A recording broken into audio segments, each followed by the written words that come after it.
Halo semua, saya dengan Glenn. Hari ini tanggal 8 Desember. Saya ingin bertanya buat teman-teman. Apakah kalau kita punya aki, ini aki ya, aki motor. Apakah aki ini boleh dilempar atau tidak? Ya. Atau apakah aki ini boleh terkena benturan keras atau tidak? Itu yang ingin saya tanyakan.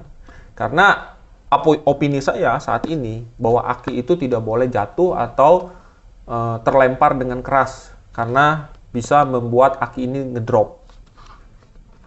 Aki ini saya beli di tanggal 9 Oktober 2023 dan baru mau saya gunakan hari ini. Pas kebetulan memang saya ke bengkel, maksudnya adalah untuk servis ringan sekaligus mengganti aki yang sudah saya gunakan lebih dari 2 tahun dengan aki yang ini. Jadi ini adalah aki baru yang saya beli dari Tokopedia. Nah, problemnya muncul di saat aki ini sampai ke sini, yaitu sekitar tanggal 10 Oktober. Jadi saya beli tanggal 9 dan aki ini sampai tanggal 10 Oktober. Tetapi posisinya saat 10 Oktober itu, aki ini berada di lantai berjarak kurang lebih sekitar 40 sampai 50 cm dari pagar, di mana pagar tempat saya tinggal ini, pagarnya itu ada celah, tetapi jujur ini aki tidak bisa masuk. Entah itu dari celah atas ataupun dari celah bawah.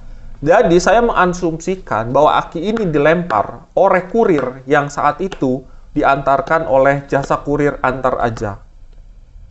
Nah, problemnya sekarang di saat saya mau ganti, aki ini dinyatakan ngedrop. Ya kan? Dinyatakan ngedrop. Otomatis saya sudah capek-capek beli aki ini, tetapi tidak bisa dipakai hanya gara-gara si kurir.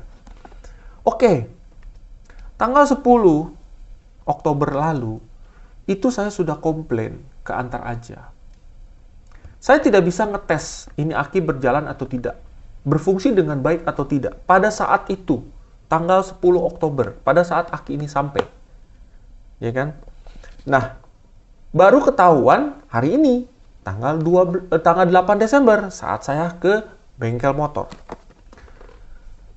Waktu saya komplain saat itu, saya udah punya firasat. Suatu ketika ini bakal saya permasalahkan kembali. Kenapa? Karena saya beropini seperti di awal tadi, aki tidak boleh dilempar. Ya. Waktu itu bungkusannya tuh tipis banget, teman-teman. Tipis banget. Jadi cuman pakai bubble wrap cuman 1 lapis. Nah, kalau misalkan saya mau nyalahin seller, nggak mungkin. Karena harusnya seorang kurir bisa berpikir bahwa, oh ini berat, nggak mungkin dilempar kan. Nah, itu yang ingin saya sampaikan di video saat ini. Saat komplain kemarin, saya minta Tokopedia untuk mereview antar aja. Karena saya sudah pernah mengalami beberapa kali paket itu dilempar oleh antar aja. Dan saya tahu di dalam SOP, paket itu tidak boleh dilempar. Silakan teman-teman ikut komen pengalaman kalian dengan antar aja atau jasa kurir yang lain. Pernah nggak ngalamin paket kalian itu dilempar? Ya, kecuali paket-paket ringan kayak dokumen, baju, yang bukan pecah belah dan berat itu tidak perlu diungkit. Tetapi bagaimana dengan barang-barang seperti aki, misalkan casing handphone yang yang bisa rusak saat dilempar dan lain sebagainya, tempered glass mungkin karena pengalaman saya juga seperti itu. Bahkan mungkin ada handphone teman-teman beli tapi dilempar oleh si kurir. Silakan di komen biar kita tahu seberapa parah sih jasa pengiriman yang ada di Indonesia saat ini.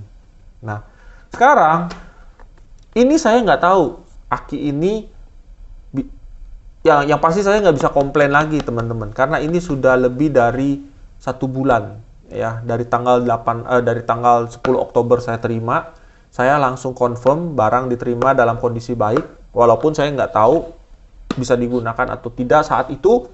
Dan sekarang memang kenyataan tidak bisa. Ya kan? Ini aki saya anggap buang sial. Karena sampai hari ini apa yang saya inginkan untuk diganti menjadi aki baru ini ternyata tidak bisa, tidak terkabul, ya kan? Dan saya sempat kesel juga tadi di bengkel karena si montir bilang, Pak maaf Pak, aki barunya nggak bisa dipakai, udah ngedrop, nggak bisa di starter, nyalahin lampu pun tidak mau. Jadi saya coba sekarang diskusikan dulu sama pembelinya, ya kan, gimana pembelinya mau merespon. Kalau misalkan memang tidak bisa diganti, ya mau nggak mau, ya kan, apa yang udah saya keluarkan saya anggap buang sia. Dan itu harus menjadi catatan untuk Tokopedia. Kalau mau pakai jasa kurir, tolong direview jasa pengirimannya. Jangan cuman terima aja supaya kalian bisa dapat flow pembelian dari customer, tetapi customer kecewa hanya gara-gara oknum-oknum yang ada di jasa pengiriman yang kalian pakai, ya. Kira-kira itu aja sih teman-teman yang ingin saya komplain hari ini, karena memang saya tidak punya media komplain, ya kan. Saya juga tidak punya media untuk meminta ganti rugi, ya kan, karena ini orderan sudah selesai. Jadi saya mencoba menyampaikan di sosial media aja, sharing, siapa tahu teman-teman juga ada yang berpengalaman sama. Dan satu lagi teman-teman, saya pengen tahu informasi, apakah aki ini boleh dilempar atau tidak, boleh terkena benturan keras atau tidak, ya. Biar kita sama-sama belajar, ya, termasuk buat Tokopedia juga, ya, termasuk buat si kurir-kurir yang ada di Antar Aja itu, untuk tahu bahwa aki itu sebenarnya boleh dilempar atau tidak. Karena secara fisik, ya, ini masih aman. Secara fisik masih aman akinya. Tapi karena ini adalah aki kering, saya nggak bisa buka. Ya, saya tidak punya kemampuan untuk membuka aki ini untuk melihat bagian dalamnya, dan saya juga tidak tahu kalau udah dibuka aki ini sebenarnya rusak di bagian dalam atau tidak karena ada benturan keras waktu itu, tanggal 10 Oktober. Oke, kira-kira itu aja teman-teman, silahkan di komentar, ya. Saya minta jawabannya supaya saya juga bisa belajar tentang aki. Terima kasih, sampai ketemu lagi di video saya yang akan datang.